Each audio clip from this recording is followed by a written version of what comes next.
बोलता हूँ रेडियो एक्टिवता या रेडियो धर्मिता के क्षय का नियम या विघटन का नियम क्या है। सूत्र लिखेंगे minus d N upon D t समानुपाती एन।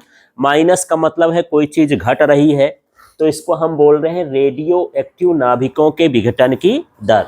तो ये रेडियो एक्टिव नाभिकों के विघटन की दर हो गई और ये कुल नाभिकों की संख्या हो गई।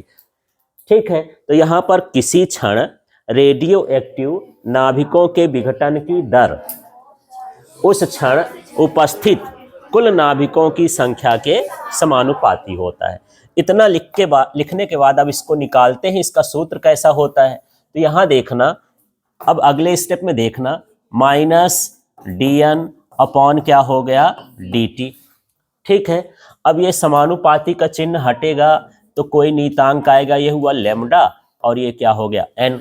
जो लेमडा आया इसको विघटन स्थिरांक या क्या बोलते हैं क्षय स्थिरांक। ठीक है ना, तो यहाँ पर लेमडा क्या कहलाया, लेमडा कहलाएगा क्षय नियतांक। ठीक, अब अगला स्टेप देखना, इसमें से मैं माइनस उधर जाने देता हूं तो क्या हो जाएगा देख लो, D N upon D T. अब क्या हो जाएगा माइनस लेमडा एन। आप दो तरह से इसको समझ सकते हो, या तो माइनस का पक्षांतर कर दिए या समझ सकते हो माइनस का गुणा कर दिए। तो यहाँ पर जब हम माइनस का गुणा करेंगे तो माइनस वाला क्या हो जाएगा प्लस और ये प्लस वाला क्या हो गया माइनस। अगले स्टेप में देखना, डी एन अपॉन एन इधर कर लेना है एक तरफ और ये हो जाएगा माइनस लेमडा डी टी। ये लाइन समझ में आ गई। ठीक है, इस स्टेप के बाद यहाँ पर देखो बराबर लगाओगे, फिर जैसे बराबर आएगा तो एक नीतांक आएगा और उसको हम क्या बोलेंगे क्षय नीतांक।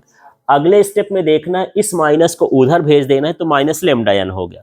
अगले स्टेप में देखना कि एन को हम इधर उधर कर दिए हैं, एन इधर ऊपर है तो नीचे आ जाएगा, नीचे है तो कहाँ चला जाएगा ऊपर। इस तरह से पक्षांतर कर दिए। पक्षांतर करने के बाद यहाँ पर हमको अब क्या करना है समाकलन। ठीक है, समाकलन करने के लिए देखो यहाँ पर ये समाकलन का चिन्ह लगा दिया और ये लिख दिया डी एन अपॉन क्या हो गया डी टी। नहीं डी क्या है यार एन है, बटे में एन है ना। हाँ, तो यहाँ पर मैं क्या लिख दूंगा एन। ये जैसा लिखा है वैसे लिख देना है। इधर भी मुझे लगाना है, पर लेमडा क्या है स्थिरांक है ना, और स्थिरांक का कोई समाकलन जोड़ घटाना होता नहीं है। तो यहाँ माइनस और यहाँ लेमडा बाहर कर दिया और यहाँ पर समाकलन क्या कर दिया डी टी। अब समाकलन की लिमिट होती है कि कहाँ से कहाँ तक का जोड़ है।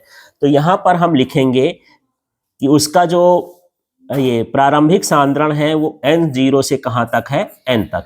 n0 का मतलब शुरू में नाभिक कितने थे, टूटने के बाद कितने हो गए, है ना। तो ये n0 ये ऊपर क्या हो गया n और ये समय अंतराल 0 से क्या हो गया t। तो थोड़ा सा देखो लिमिट में थोड़ा सा गड़बड़ हो गया, ऊपर जो लिखे हो तो कुछ नहीं, यहाँ सांप भर बैठाना है। इसके बाद यहाँ पर n0 से यहाँ क्या हो गया n और ये 0 से क्या हो गया t। अब यहाँ स्टेप एक आपको याद करना पड़ सकता है, वैसे मैं यहाँ लिख दूं, यदि समाकलन 1/x dx हो तो इसका सूत्र होता है log x, है ना। तो यहाँ पर देख लेते हैं, इसी से बताओ यार कि इसका क्या होना चाहिए। अब जैसे यहाँ पर 1/x है वैसे यहाँ 1/n है ना, तो क्या होना चाहिए log n।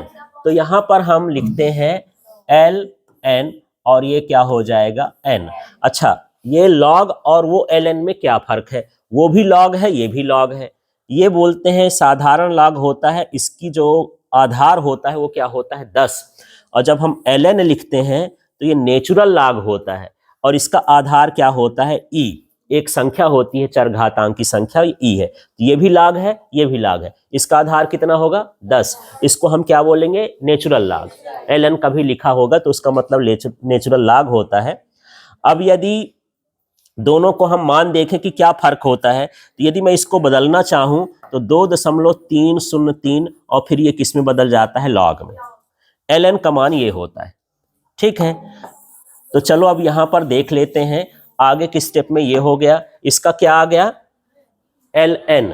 ठीक, इसके बाद यहां देखना ये जो लिमिट है, ये जो n और n0 लिखे हो ना, वो इसके कोष्टक के बाहर हो जाती है। यहाँ n0 और यहाँ क्या हो गया n। इतना क्लियर हुआ। अगले स्टेप में क्या लगा है यहाँ बराबर बराबर लगा देते हैं। अगले स्टेप में देखो, ये हो गया माइनस और ये हो गया लेमडा, और ये जो dt का समाकलन है वो क्या हो जाता है t हो जाता है। इसका लिमिट क्या है 0 से t, इस तरह से। ठीक है, तो इस स्टेप को देखना है। यहां पर देखना, ये जैसे dx होता है तो इसका समाकलन x होता है, dt है तो उसका समाकलन क्या हो जाएगा t। इतना सब कुछ लिखने के बाद अब लिमिट हटाएंगे तो यहां देखना ये हो जाएगा ln। अब यहां समझना, लिमिट हटाना कठिन नहीं है। पहले n की जगह ये बाहर वाला n रखेंगे, हालांकि दोनों सेम सेम है, तो ये मैं लिख दिया क्या n। ये क्लियर हुआ। बीच में माइनस का चिन्ह लगता है, फिर से यही लिखना है ln, और ये क्या हो जाता है n0। ये लिमिट हटाने का तरीका होता है, पहले अपर लिमिट रखते हैं फिर यहाँ पर लोअर लिमिट रखते हैं। अब थोड़ा संख्या ले लूँ, यदि यहाँ पर 4 होता और यहाँ पर 3 होता तो यहाँ क्या आता ln 4 माइनस ln 3, ऐसे। ठीक है, इसी तरह से इसमें भी बताओ, तो अब अपना दिमाग लगाओ। लेमडा, अब मुझे क्या लिखना चाहिए यहाँ पर, हाँ पहले t और माइनस लगा के क्या हो गया 0, इस तरह से आ गया। अब यहाँ पर लिखेंगे ln और ये हो जाएगा n/n0। यदि माइनस में है log तो उसको बटे में लिख सकते हैं, ये सूत्र होता है log का। थोड़ा सा मैं लिख दूं, यदि आपके पास log m/n है, इसका मतलब क्या है कि ये log m माइनस क्या है log n, ये सूत्र होता है। देखो, यदि बटे में है तो इसको माइनस में लिख सकते हो, माइनस में है तो किस में लिख सकते हो बटे में। तो मेरे पास माइनस में था इसलिए मैं इसको किस में लिख दिया हूं बटे में। ये log का सूत्र होता है। अब इधर का भी देख लेते हैं, उधर क्या बचा यार, उधर देखो भला, ये हो जाएगा माइनस लेमडा और t, वो तो 0 है, इसका गुणा हो जाएगा।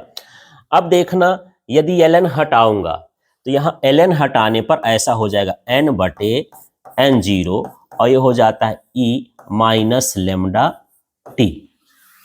ये log का यहाँ पर इसका आधार होता है, ये थोड़ा आपको पच नहीं रहा होगा कि ये कैसे कैसे आ गया है। जब ये नेचुरल log हटाओगे तो मैं नेचुरल log का आधार क्या बताया था कि e होता है ना, तो ये आधार हो जाएगा, ये वाला जा कहाँ चला जाएगा, घात में चला जाएगा। ठीक, इस तरह से ये जो सूत्र आया, अब इसका मैं और पक्षांतर कर देता हूं तो n बराबर क्या बनेगा n0 e minus lambda t, और यही इसका क्या कहलाएगा, सूत्र कहलाएगा। इस सूत्र से हम क्या निकाल सकते हैं कि उस समय कितने नाभिक